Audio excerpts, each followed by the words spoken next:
This is the Global Podcast Network, where executives and professionals connect, share, and inspire. Stay tuned for the conversations that drive success.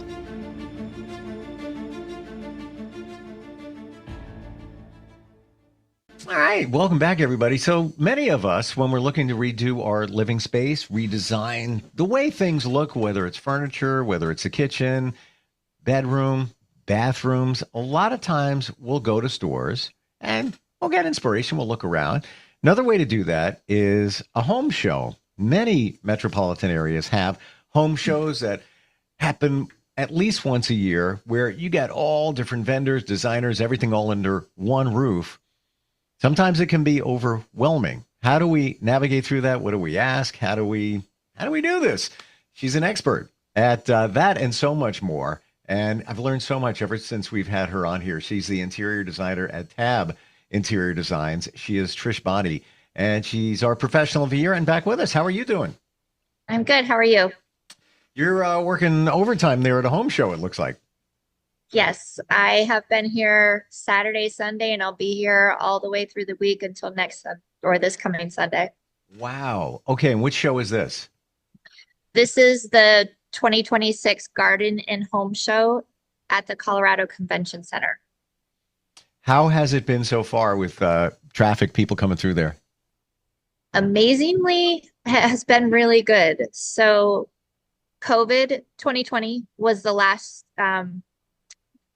one that was really good. Since then, it's been having to build back up. And, I used to be able to judge it before 2020. We would book multiple appointments at these shows. And in the past few years, we might book one or two, but nobody would book at the show.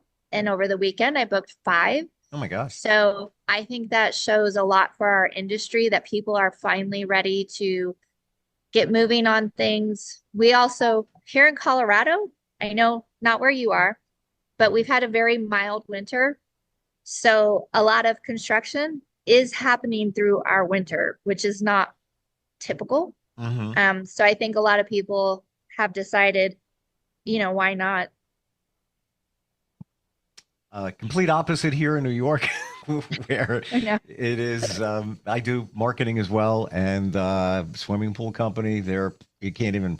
I mean, the ground is frozen. There's a little bit you can do, but yeah, it's been a little bit different this year in the New York area. But I'm Extremely. thankful. It's 37 degrees today, so better than the 5 that we had a week ago. We might get into the 70s here today.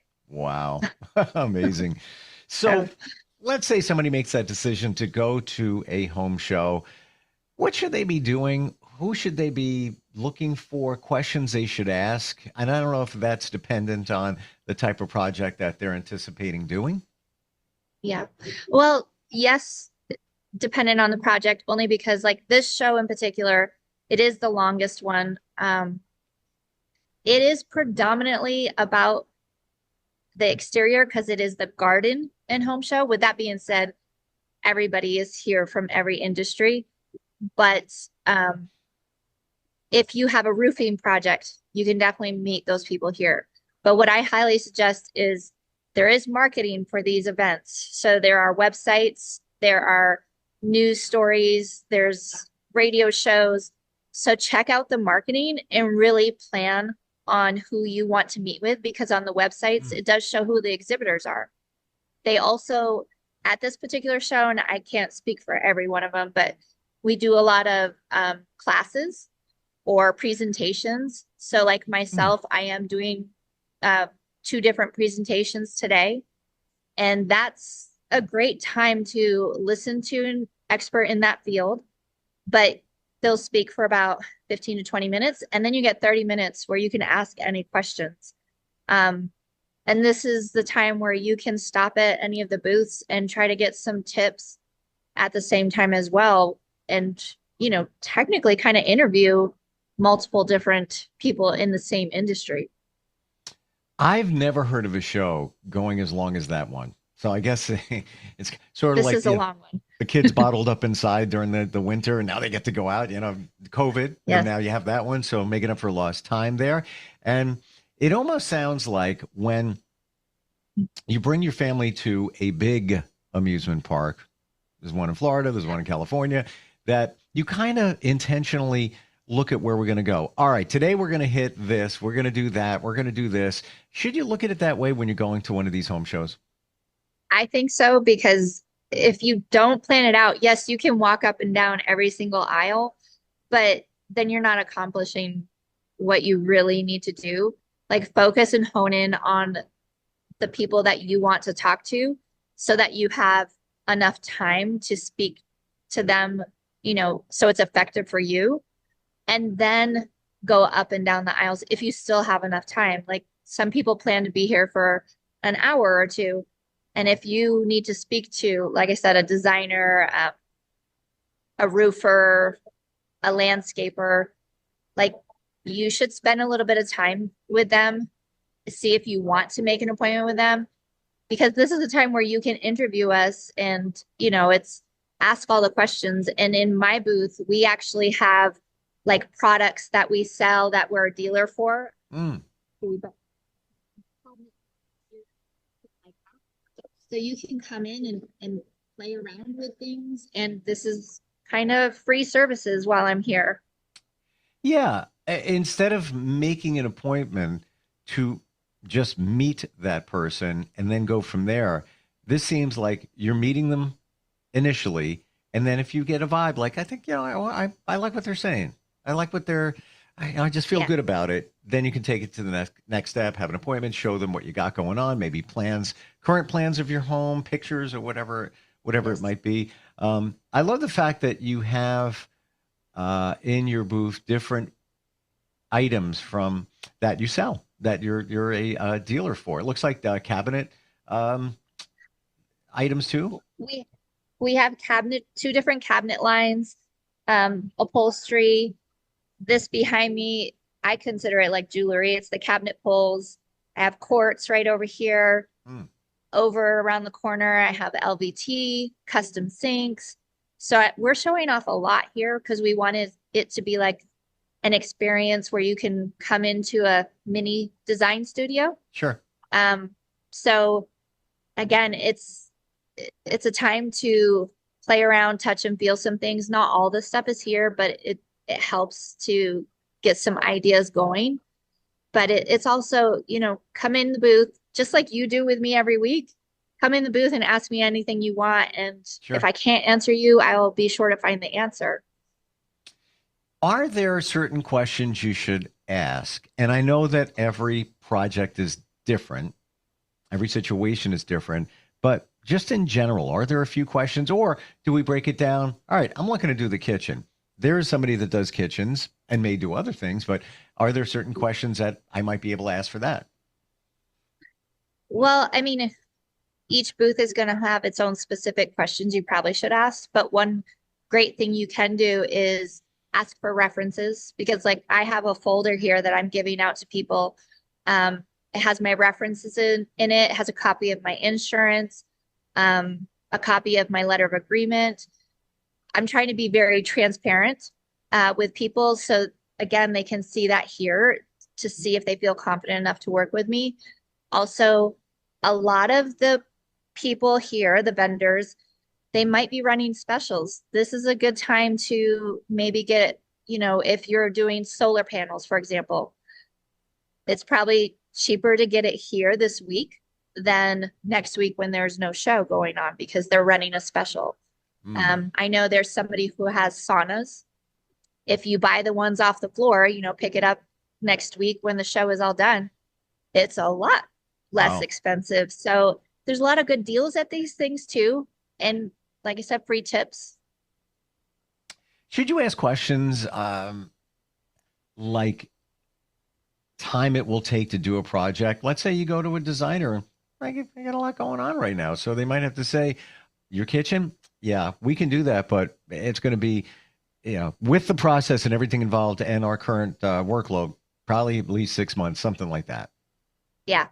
Yeah, we can definitely do that because, like I said, I booked actual 5 clients for new projects on my calendar. I have a list of people to call. So I am booking up really quickly, and I'm sure it's not just me, I'm sure other people are as well. So this is definitely ask about our lead time, um, when we can fit you in and whatnot. But because the weather has been so strange, we don't know if we're going to have a really late winter. So that's another Mm. kind of guesstimate right now that we're all kind of wondering in my industry. We're all a little hesitant about what's happening this year. Mm. Yeah. Well, Farmer's Almanac said this was going to be a harsh winter, at least in the Northeast. It was right this year. Yeah. I don't know what they said about this area. I haven't looked at that. Yeah, I should look at that though. Yeah. interesting. Well, Tawny Phil, the groundhog, says 6 weeks more of winter, if you want to believe that. So Yeah. far, right here, maybe not for you, but we don't know what's coming next month. We have no idea. Can't plan for that. Right. Is it acceptable when you go to a home show, Trish, to bring photos, bring maybe even diagrams from your home, things like that? If they've already worked with an architect and they already have their drawings, we have people bring those to us in particular. Like the design booth has been here for many, many years. So they're used to meeting with us in that case. Everybody is showing me photos on their phone, and that's totally fine. But I always tell people, yeah, I can look at your pictures on your phone, but do you know the actual square footage? Because the first thing everybody wants is an estimate. And my response to that is you're going to find somebody here that will give you an immediate estimate. But that would, for me personally, would be a huge red flag because they're not physically in your space. They don't know the measurements. They don't know the full scope. So please know that there's no magic number. We have to know exactly what we're doing to give the best bid possible. So the earlier you can figure out the plans and get that set in stone, the better the final quotes are. And the only reason why they should change after that is if you change things midstream. So plan it all out first, get all your ducks in a row, then get the bids. If you go around just saying, can I get an estimate? Can I get an estimate? Man, it could be, so varied and so strange. And somebody will bid as low as humanly possible just to get the job. Those are the ones to run away from, unfortunately. Have you seen situations where somebody has bid on a job, given a price, and then they get hired, and then it changes? Yeah, we have to talk about grading the land. What insert any? Oh, you got a beam, header beam there. Well, you didn't tell me about that. Meanwhile, they do construction. They knew there was a header beam there. They just didn't tell you. Yes. Yeah, that's horrible. Unfortunately, that's the hardest part about my job because I'm the designer, not the contractor. And a lot of them will go in and they'll low bid, just like I said, just to get the job. And there has been times where, if the client wants me to refer them to contractors, but again, if you speak with me directly, I'm very blunt and to the point. And I will even explain to them, this contractor will come in the lowest. Please expect that one to go up. This one will be medium, whatever, and this one might not change as long as we can tell him what exactly is being done. But that is the hardest part because I have to sit there and watch it constantly creep up. But there's nothing I can do unless you get your job fully set in stone ahead of time. Your drawings are done, your selections are picked. Then you do the bids. Then it shouldn't move. But there are definitely those that will bid purposely very low to knowing that they're going to scope creep. So it sounds to me that if you're going to do this, you should be prepared as much as possible. Bring more is better. Bring whatever you got, pictures, put them on your phone. Anything you got, even, the initial plans when you bought your house, there could be setbacks and information there that could come in handy, but bring it on. That's what it sounds like. Yeah. And sometimes to help with that, we will even work with the client, complete all the drawings, like I said, pick all the items, and then I will send the drawings to 3 different contractors. Because technically, if I'm doing real, true construction documents, you don't need to come to the job site. You don't even need to know the address. And I realized that a while ago, and the contractors will push really hard for the address. But I noticed a long time ago, sometimes a bid changes due to the location, if you get what I'm saying. I do, and my Which friend is dealing with this right now. I it makes my heart hurt when clients go through that. So now I just send the drawings. And if they don't want to bid like that, then we say, okay, I've already sent it to 4 other people, so we're all good. And I let it go. But they realize, the ones that I work with now and built a strong relationship with, it actually benefits them. They don't have to run all over the place doing these free estimates because I've already been in the space. Yep. I've already measured it. I've already done all the homework for them.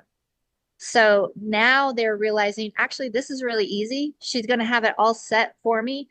There's not going to be any change orders. This should actually be an easy job and in and out. So, I'm okay with them continuing to waste their time, where we can just get the bids, honest ones, set in stone. Again, unless there's unforeseens, if you have a leak behind a wall, or if you fully change something midstream, then it can change. And that's reasonable. And that can happen with any designer, any contractor. And to your point, my friend moved a year ago in the average town. But he's got a bigger house in that average town on a cul-de-sac. And he's seen just what you said. And when they show up, everything gets bumped up in terms of the price. Because they just look at it, a bigger, nicer house, oh, look what kind of car they got in the driveway. Yeah, you know what? Exactly. Let me drop get a few more dollars on top of that, Yeah. It's just, and it could be the same exact job anywhere, but you're getting bumped up. Learning so much today. Any other things that we should know when it comes to home shows? No, I think the biggest tip is be prepared coming in. If you're coming in with no expectations and you don't have any plans to do anything, or you're just need something to do, that's totally fine. But if you have set projects that you're looking forward to, even if it's a year or 2 down the road, it is so beneficial. The earlier you can start to plan things, the better the final result will be, because, everything is always better with a plan. So I'm going to pivot over for just a moment to look at least one email we got. And you can always reach us, instantfeedbacksteve@gmail.com. This is Amy in Point Pleasant, New Jersey. She says, I appreciate this podcast series. And she says, when deciding on a paint color, what's the best type of lighting to help you decide? Natural lighting, if your house has natural lighting, but it's honestly, if it's inside the house, it's the lighting that you have. So always go out and get multiple samples of a variety of colors. So when I do a color consult, you may say, I really like blues and greens. I'm not going to pick just one blue for you, because I'm coming in with a paint deck and it's a little tiny chip that we see. Yep. So what if we say these 3 are our favorite? Then I'm going to order you 8x11s that you can put up on the wall. And I might order 3 of each color. So 3, say like midnight blue. I'll get 3 8x11s of that. So you can tape it around different walls, because different walls will have different light hitting them.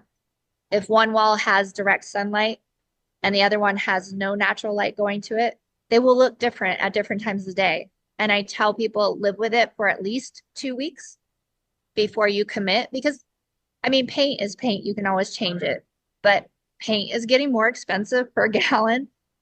It takes a lot of time and labor to put it up. And if you're doing it yourself, I'm sure you don't want to do it multiple times. Or if you're paying somebody to do it. Or you're paying somebody and you don't want to pay them multiple times either, but they wouldn't mind. But leave it up for at least 2 weeks in multiple rooms if they're all going to be the same color or whatever, but live with it for a hot minute and then make your decision. You can go get tester pots too, but you're slapping paint on a wall that when you start painting, like say you go from a dark color to a light color or vice versa, like you have a gray wall behind you and you put some dark blues up on there and you end up going with a light blue, you're going to have to paint that many more layers to cover up unless you get the really premium, very expensive paint that covers it in one job. But just use the sample sheets. Every paint company has them, but as a designer, we can send them out to you to your home for free. Whereas some of the companies, they'll charge you a little bit per sheet. So I didn't even know that was available, the 8x11 sample. I was even going to ask you, well, would it make sense to, get some board, whatever it is, or sheetrock, and then, paint it? You'd have to prime it, I guess, and then put the paint on there. This is fantastic that that's available. Is there a rule of thumb that when painting, and again, I'm just going to go hypothetical here, but it always looks darker or usually looks darker once you paint it? Is there any rule to live by? I mean, you got to let it dry and see how it sets. But we used to go out and buy poster boards and get sample tester pots before they came out with the sheets and paint those and do the same thing instead. But if you don't think the sheets are proper to the color itself, you can go and buy the tester pots and paint some boards. Poster boards is probably the easiest thing that we always did. But yes, it will dry. It dries different than what it looks wet. So just be patient and take your time and either do the sheets or the tester pots on poster boards. And if you're painting cabinets, you can take the back side of your cabinet, the inside, and test it on that instead of the front. Well, I didn't think of that. Wow. Okay. So at least, when company comes over, they're not going to see, blue splashes on, on your cabinets, right? Unless you open it. But, you can definitely find a door of a cabinet that you don't often open. Wow. Right. Final question when it comes to painting. Do you have a universal preference for the finish? Is it semi-gloss? Do you recommend that? Is there a place for flat? Any rule of thumb there to live by? So for your baseboards, you want to use a higher gloss just because you're probably banging those like with a vacuum, Sure. A teenager who is a little clumsy might hit it when they're turning the corner. So you want a higher gloss on that. Walls matte finish had a very long period of popularity. But a matte finish is kind of like a chalkboard. And I do have one near me, but even if you took a fingernail and scratch it, it'll leave a mark. Sometimes you can kind of like buff that out, take one of those magic eraser sponges, but over time or greasy fingers will show up on matte finishes right away. I like a satin finish. I've always liked, or a semi-gloss.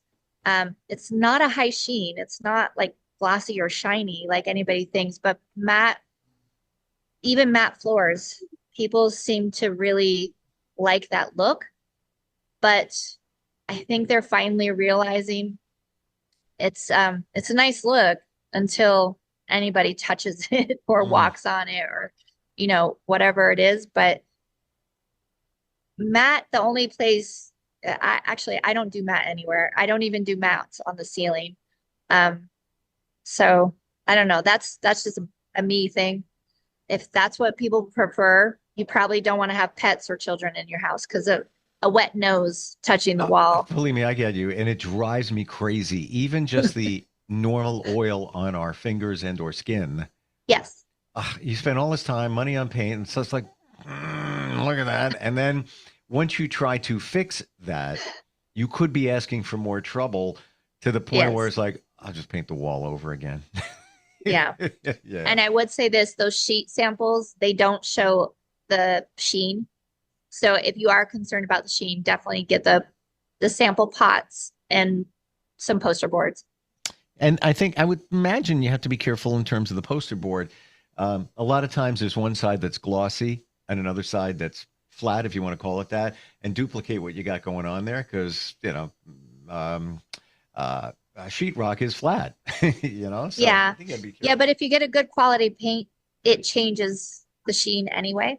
It'll So, cover it. Okay.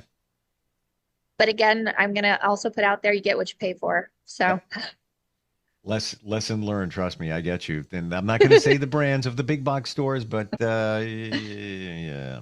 Unless you go for the premium of their brand, and my jury's still Right. out on that one too. yeah, I Thank you. agree. Thank you for all the insight today. This is stuff you don't find anywhere. And just these home shows have such value if you attack it in a strategic way and be intentional. Tabinteriordesigns.com. That's your website, right? Yes. Got Yes. it. And you're in the Denver, Colorado area, but certainly if somebody's elsewhere, pictures, video works to your advantage. You can work virtually with anybody on pretty much any kind of project, right? Absolutely. Yeah, just Excellent. give us a call. Trish, love all the insight. Thanks for being here today. This is the Global Podcast Network, where executives and professionals connect, share, and inspire. Stay tuned for the conversations that drive success.